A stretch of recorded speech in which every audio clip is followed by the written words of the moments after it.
हिमाचल प्रदेश की सुखविंदर सिंह सुक्खू सरकार की आर्थिक स्थिति पूरी तरह से चरमरा गई है। 15,000 से अधिक कर्मचारियों को मई महीने की तनख्वाह अभी तक नहीं मिल पाई है, जिसमें अकेले 11,500 HRTC के कर्मचारी हैं, जबकि वन निगम, श्रम व रोजगार, मेडिकल कॉलेज और जल शक्ति विभाग के कुछ आउटसोर्स कर्मचारियों को भी इस बार की सैलरी नहीं दी गई है, जिससे कि कर्मचारी परेशान है और आंदोलन की सरकार को चेतावनी दी है। देखिए, ये मीडिया में ज़रूर ये बात उठी थी कि जो हिमाचल रोड ट्रांसपोर्ट कॉरपोरेशन के कर्मचारी हैं उनको जो है इस महीने की सैलरी नहीं मिली थी, लेकिन अमूमन ये 10 तारीख तक मिल जाया करती थी। इस बार इसमें मुझे लगता है 2-3 दिन की देरी हुई है, लेकिन अभी मुझे जो जानकारी प्राप्त हुई है MD ट्रांसपोर्ट से कि ये आज या कल में जो है इनकी सारी सैलरीज जो है रिलीज़ हो जाएगी। ये आज या कल तक सबको मिल जाएगी। एक तौर पे है कि जो फाइनेंशियल पोजीशन है, जो पिछली सरकार से एक बहुत बड़ा कर्जा 75,000 करोड़ का या 11,000 करोड़ रुपए की जो लाइबिलिटीज़ मिली है, उसके बावजूद ये सारी चीज़ें एक चैलेंज तो प्रेजेंट गवर्नमेंट के सामने हैं।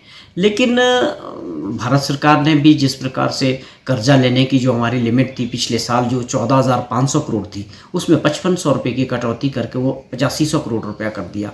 या आप समझें कि जो हमारे फॉरेन बैंक से जो लोन्स सरकार ले सकती थी उसकी जो कैपिंग कर दी 7,000 करोड़ केवल। तो इस तरह से ये एक अपने आप में चुनौतियाँ तो हैं, लेकिन उसके बावजूद भी हमारी सरकार और माननीय मुख्यमंत्री जी प्राथमिकता के आधार पे प्रदेश की जो आर्थिक स्थिति है उसको सुधारने के लिए बड़े फैसले कर रहे हैं, और इस उम्मीद के साथ कि आने वाले कुछ वर्षों में जो एक बहुत बड़ा बोझ कर्जों का प्रदेश की जनता के ऊपर है, उससे उस प्रदेश को कर्जों से कैसे बाहर निकालना, इस पे हमारी सरकार का सबसे बड़ा फोकस है। और उसके अलावा एक वाइट पेपर पे हम काम कर रहे हैं, जिसमें माननीय उप मुख्यमंत्री मुकेश अग्निहोत्री जी की अध्यक्षता में कमेटी बनी है कि पिछली सरकार ने किस तरह का फाइनेंशियल मैनेजमेंट था उसके ऊपर एक पूरा वाइट पेपर कि कितने लॉनिंग थी, क्या था, सारा जो है वो कमेटी उसमें काम कर रही है। ना सैलरी ना पेंशन आज तक मिली।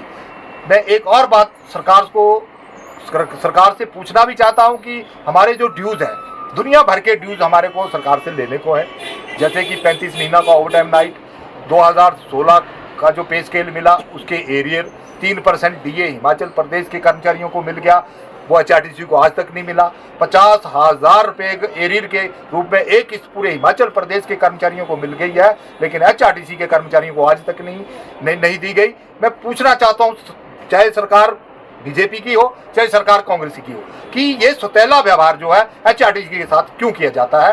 क्या HRTC के कर्मचारी काम नहीं करते हैं?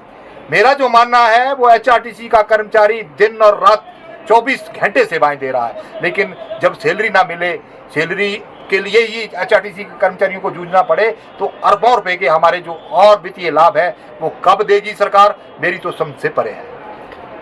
तो सरकार को आए 6 महीने हुए हैं। मैं ये भी नहीं कहना चाहता हूँ कि सरकार की जो फाइनेंशियल स्थिति है वो ठीक है या नहीं है। अगर फाइनेंशियल स्थिति अगर ठीक नहीं है, जो मेरा जो मानना है, तो मेरा जो अपना मत है, मैं वो बोलना चाहूँगा कि हिमाचल प्रदेश के सभी कर्मचारियों को हर महीने लेट सैलरी दी जाए या पेंशन दी जाए। HRTC ही क्यों इस बात के लिए चुनी कि फाइनेंशियल कहीं क्रैश है, फाइनेंशियल कोई समस्या है, तो HRTC के ऊपर या HRTC के कर्मचारियों के ऊपर ये कानून जो थोपना, ये बिल्कुल गलत बात है। पूरे हिमाचल प्रदेश के कर्मचारियों को मैं कहता हूँ 2-2 महीने 3-3 महीने सबकी सैलरी रोकी जाए, HRTC की ही क्यों? शिमला से संजय अग्रवाल की रिपोर्ट, युगमार्ग TV।